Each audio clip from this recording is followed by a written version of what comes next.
Hello and good morning students. बेटा मैंने last lecture में आपको स्टाफिंग के प्रोसेस बताया था। एग्ज़ाम पॉइंट ऑफ व्यू से अगर आप स्टाफिंग की प्रोसेस को देखते हैं तो वो थोड़ा सा शॉर्ट पड़ेगा आपको, सो उसके लिए आपको बुक से हेल्प लेकर के खुद से नोट्स प्रिपेयर करने होंगे। इट विल बी बेटर अगर आप भी साथ साथ थोड़ी सी हेल्प ले करके अपनी मेहनत से थोड़ा कुछ काम करें, क्योंकि अगर हम ये नहीं करते हैं तो हम टाइम बीइंग इस लेसन को कंप्लीट नहीं कर पाएंगे, जो कि हमारे लिए बहुत बड़ी डिफ़िकल्टी होने वाली है। सो आई वांटेड कि 30th मई से पहले पहले हम इस लेसन को कंप्लीट कर लें। So it will be better अगर आप लोग भी साथ में थोड़ा एफर्ट डालें। Thank you. This is our lecture number 25. In our last lecture, we have discussed the process of stuffing students. And today's topic is aspects of stuffing as well as recruitment and its sources. बेटा recruitment and sources का मुझे एक और video upload करना पड़ेगा. So this is video number 1 and recruitment and sources का number 2 भी आएगा, जिसमें मैं external sources के बारे में बात करूँगी. तो चलो आज के टॉपिक को शुरू करते हैं aspects of stuffing से. यानी कि जो मैंने आपको process of stuffing बताई थी, जिसमें कि आपके नंबर ऑफ स्टेप्स 8 थे, उन 8 स्टेप्स में से फर्स्ट स्टेप को छोड़ देते हैं. उसके बाद के number step second, third and fourth जो कि थे आपके रिक्रूटमेंट, सिलेक्शन एंड ट्रेनिंग, वही आपके एस्पेक्ट्स, मेन एस्पेक्ट्स होंगे स्टाफिंग के. यानी कि स्टाफ के कलेक्शन और स्टाफ के रिक्रूटमेंट, सिलेक्शन और ट्रेनिंग, ये सब जो एस्पेक्ट्स हैं यही आपके मेन स्टाफिंग के पॉइंट्स बनने वाले हैं. और इन्हीं तीनों पॉइंट्स को हम आगे डिटेल में और ज़्यादा स्टडी करेंगे. तो सबसे पहले आते हैं इस एस्पेक्ट्स को. तो इसको हमने 3 एस्पेक्ट्स में डिवाइड किया. सबसे पहला आपका रिक्रूटमेंट डाला, जिसका मतलब होता है identification and attraction of employees. उसके बाद डाला मैंने सिलेक्शन के अंदर होता है आपका assessment, evaluation and final matching. यानी कि पहले आप लोगों को असेस करते हो कि जो उन्होंने बताया है क्या वो उस जॉब के लिए प्रिस्क्राइब बन रहे हैं नहीं बन रहे हैं. फिर आप उन्हें इवैल्यूएट करते हो, यानी उनको एग्जामिन करते हो कि क्या उन्होंने जो सारी क्वालिफिकेशंस बताई वो हमारी यहाँ की रिक्वायरमेंट से मैच होती है या नहीं होती है. फिर फाइनली हम उसे मैच करते हैं टू द जॉब डेजिग्नेशन जो हमारे यहाँ पर वैकेंसीज ओपन है. लास्ट आपका पॉइंट आया था ट्रेनिंग का, जिसके अंदर मैंने डाला इक्वेंटिंग एंड स्किल डेवलपमेंट. यानी कि जिन एम्प्लॉयज़ को मैंने सेलेक्ट कर लिया अपनी ऑर्गेनाइजेशन में, उनका मुझे अब स्किल डेवलपमेंट करना. और उन स्किल्स का डेवलपमेंट मैं तभी कर पाऊँगी जब मैं उन्हें ट्रेनिंग दूँगी, जब मैं उनको इन ऑर्गेनाइजेशन के विद इन और ऑर्गेनाइजेशन से आउट भी कुछ ना कुछ सेमिनार्स या ट्रेनिंग सेशंस जो है उनके लिए कंडक्ट कराऊंगी. इसके एक तरफ में मैंने रखा है आपके एप्लीकेंट को, यानी कि पर्सन्स को जो कि जॉब्स को सीख करते हैं. दूसरी तरफ में मैंने रखा है ऑर्गेनाइजेशन को. देखिए बेटा, इस बात में कोई दो राय नहीं है कि आप एज अ पर्सन और ऑर्गेनाइजेशन दोनों को ही एक दूसरे की ज़रूरत होती है, और इसीलिए दोनों एक दूसरे के साथ में क्या करते हैं, कोऑपरेट करके काम करते हैं. अब आप घर में बताइए, आप भी हैं, आपके फ्रेंड भी हैं, तो जितनी ज़रूरत आपको है उतनी ही आपके फ्रेंड को भी तो आपकी ज़रूरत है. सो सेम वेज इसी तरीके से ऑर्गेनाइजेशन को भी एप्लीकेंट्स की उतनी या पर्सनस की, एम्प्लॉयज़ की उतनी ही रिक्वायरमेंट होती है जितनी कि एप्लीकेंट्स को ऑर्गेनाइजेशन में जॉब की.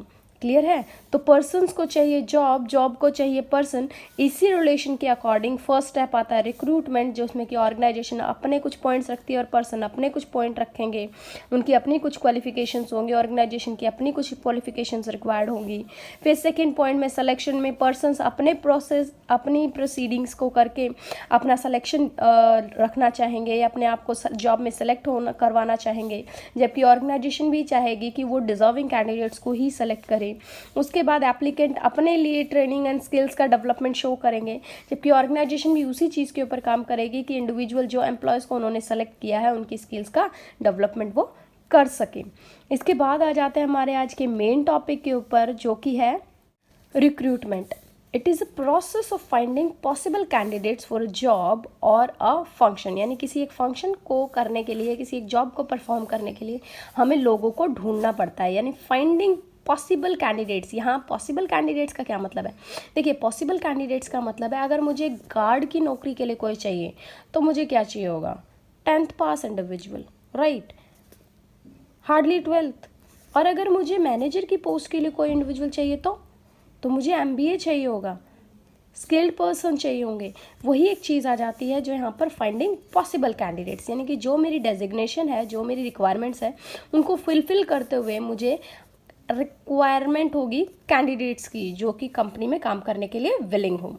इसके बाद मैंने आपको एक डेफिनेशन भी दी है जिसका अंदर देखिए, the process of searching for prospective employees and stimulating them to apply for jobs in an organisation is called recruitment. यानी कि रिक्रूटमेंट वो एक प्रोसेस होती है जिसके अंदर हम सर्च करते हैं कि हमारी ऑर्गेनाइजेशन के लिए प्रोस्पेक्टिव एम्प्लॉयज़ कौन हो सकते हैं, यानी कि जो भी कैंडिडेट्स हमारे यहाँ पे इंटरव्यू के लिए आते हैं, रिक्रूटमेंट्स के लिए आते हैं, वो कौन कौन लोग हैं जो डिज़र्विंग हमारे यहाँ पर हो सकते हैं, and stimulating them to apply, और उन्हीं लोगों को हमारे यहाँ पर जॉब के लिए अप्लाई करने के लिए क्या करना, एनकरेज करना कि हमारी कंपनी में जॉब सीख करने के लिए आओ, क्योंकि हमारे यहाँ पर एनवायरनमेंट अच्छा है, हम सैलरी अच्छी देते हैं, हमारे यहाँ पर प्रमोशंस का रेट अच्छा है, and all that. Before we start the sources of recruitment, let me tell you कि मुझे रिक्रूटमेंट की प्रोसेस के अंदर और किन किन चीज़ों को ध्यान देना पड़ता है। Its aim is to attract potential employees या peoples with the necessary characteristics और क्वालिफिकेशन, यानी कि मुझे वो सारी क्वालिटीज़ और क्वालिफिकेशंस भी चाहिए आपको जो कि in the adequate number of the jobs available, जितनी भी जॉब्स मेरे पास अवेलेबल है, अगर मेरे पास 100 जॉब्स अवेलेबल है तो मुझे 100 एम्प्लॉयज़ चाहिए होंगे, और वो भी सेम, उनके अंदर क्वालिटीज़ भी वही चाहिए जो उस जॉब को परफॉर्म करने के लिए रिक्वायर्ड है, और क्वालिफिकेशंस भी, यानी कि क्वालिटीज़ का मतलब है कि उनके अंदर कैरेक्टरिस्टिक्स भी वही होने चाहिए वर्कफोर्स के अंदर कि जो काम करने में इंटरेस्टेड हो, एंड क्वालिफिकेशंस का मतलब है अगर बीए है तो बीए, बीकॉम के लिए रिक्वायरमेंट है तो बीकॉम के लिए, अगर मुझे अकाउंट्स डिपार्टमेंट में चाहिए तो चार्टर्ड अकाउंटेंट, इसी तरीके से क्वालिफिकेशंस भी। Next point is recruitment process then further proceed by process of selection, यानी कि ये जो रिक्वायरमेंट वाली प्रोसेस थी ना मेरी कि मुझे रिक्वायर्ड थे इंडिविजुअल्स, उसके बाद मेरी नेक्स्ट प्रोसीड क्या करती है, सिलेक्शन की प्रोसेस, यानी कि मुझे राइट कैंडिडेट्स को भी सेलेक्ट करना है for the given position in the organisation. जो मेरे को 100 जॉब्स चाहिए ना, वो मुझे सिर्फ और सिर्फ बीए इंडिविजुअल्स को ही हायर करना है, तो इसमें कुछ बीए इकोनॉमिक्स भी आएंगे, कुछ बीए मैथमेटिक्स भी आएंगे, कुछ बीएससी भी आएंगे, मुझे उनको क्या करना है, रिजेक्ट करना है। तो यानी कि मुझे selecting for the right candidate के लिए मुझे क्या करना होगा, पहले मुझे अपने रिक्वायरमेंट्स डालनी होगी, और उन्हीं रिक्वायरमेंट्स के अकॉर्डिंग जो भी इंडिविजुअल्स इसमें अप्लाई करेंगे उनमें से मुझे सिलेक्शन करना होगा। इस रिक्रूटमेंट की प्रोसेस में ये सारे स्टेप्स होते हैं, जैसे कि identification different sources of labour supply, कहाँ कहाँ से मुझे लेबर मिल सकती है उनको आइडेंटिफाई करना, assessment of these their validity, यानी कि कितने ज़्यादा वैलिडेट है ये सोर्सेज जिनके थ्रू कि मैं इन पे डिपेंड कर सकती हूँ, नहीं कर सकती हूँ, ये रिलायबल है या नहीं है, choosing the most suitable source और सोर्सेज, यानी कि बहुत सारे सोर्सेज मेरे पास अवेलेबल है रिक्रूटमेंट के लिए, उनमें से मुझे चूज़ करना कि कौन सा वाला मेरी कंपनी के हिसाब से सूटेबल है। जैसे कि अगर मैं शुगर मिल में काम करती हूँ तो मुझे लेबर कॉन्ट्रैक्टर्स जो हैं वो काम कर सकते हैं, अगर मैं कंस्ट्रक्शन साइट्स में काम कर रही हूँ तो भी मेरे लिए लेबर कॉन्ट्रैक्टर्स जो हैं काम कर सकते हैं, लेकिन अगर मैं सॉफ्टवेयर डेवलपमेंट की कंपनी है तो उसमें मेरे लिए लेबर कॉन्ट्रैक्टर्स जो है काम नहीं कर सकते। अगला एक पॉइंट है that is inviting applicants from the prospective candidates for the vacancies, यानी कि जो भी मेरी कंपनी में वैकेंसीज है उनके लिए मुझे उन रेस्पेक्टिव इंडिविजुअल्स को ही क्या करना है, इनवाइट करना है कि आइए और मेरी कंपनी में जॉब के लिए अप्लाई कीजिए। Clear students? तो स्टूडेंट्स आ जाते हैं हमारे आज के मेन टॉपिक पे जो कि है sources of recruitment. So sources of recruitment को बेसिकली हम दो पार्ट्स में डिवाइड करते हैं। The very first is internal source, second one is external source. तो आज हम स्टडी करेंगे सिर्फ और सिर्फ इंटरनल सोर्सेज को और उसके भी सिर्फ टाइप्स को।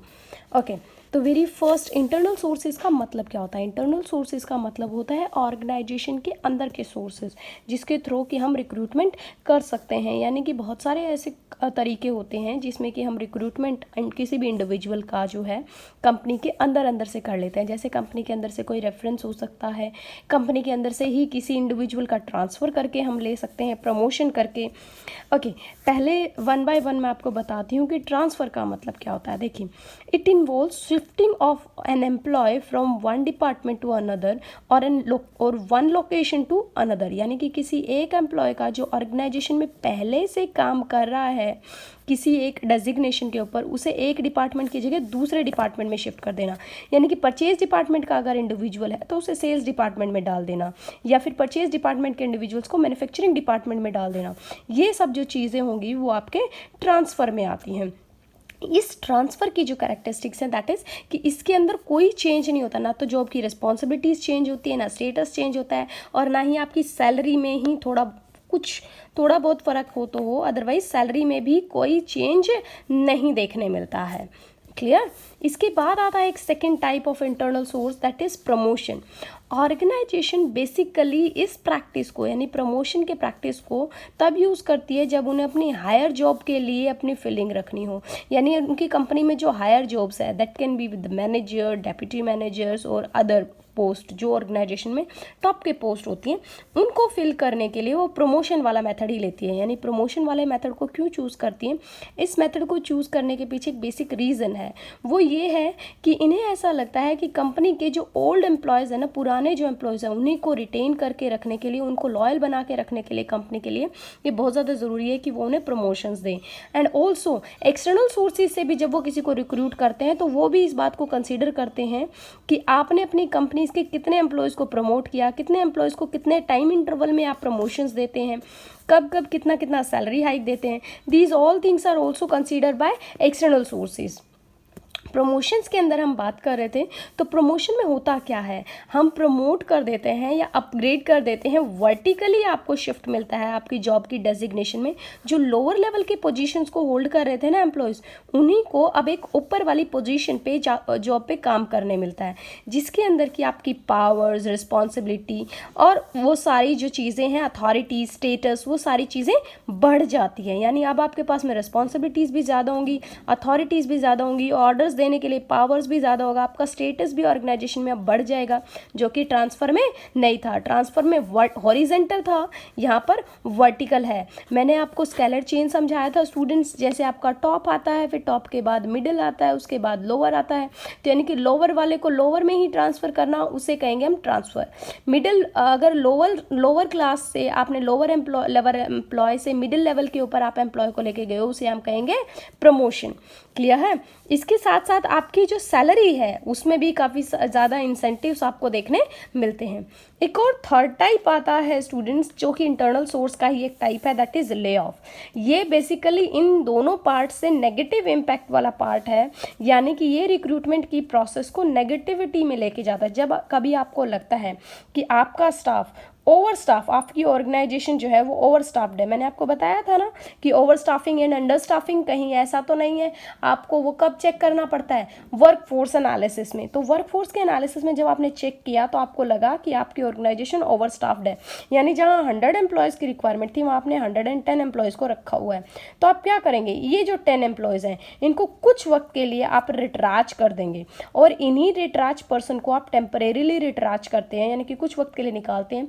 जब कभी इंडस्ट्री में कोई क्राइसिस आते हैं, जब कभी इंडस्ट्री को लगता है कि हमें इनकी ज़रूरत नहीं है, तो उन्हें निकाल दिया जाता है कंपनी से थोड़े टाइम के लिए, लेकिन फिर वापस से इनको कंपनी में ज्वाइनिंग दी जाती है, लेकिन तब जब कंपनी को इनकी रिक्वायरमेंट लगती है। और कंपनी ने सारे प्रोविजंस बता करके निकालती है कि आपको आज इस डेट से इस डेट तक के लिए हम रिट्राच कर रहे हैं, जिसके अंडर की आपको सैलरीज या हाइक्स वगैरह कुछ नहीं मिलेगा, और जब कभी भी कंपनी को रिक्वायरमेंट होगी तब आपको हायर कर लिया जाएगा। ये यूजुअली हम हायर करते, ये हायरिंग जो होती है, ले ऑफ जो होते हैं, वो जनरली हम टेम्परेरी स्टाफ के लिए करते हैं, जो डेली बेसिस के लिए हम लोगों को वर्कलोड्स के लिए, काम के लिए जिन वर्कर्स की या लेबर्स की ज़रूरत होती है उनके लिए ये वाला जो फंक्शन है वो काम करता है।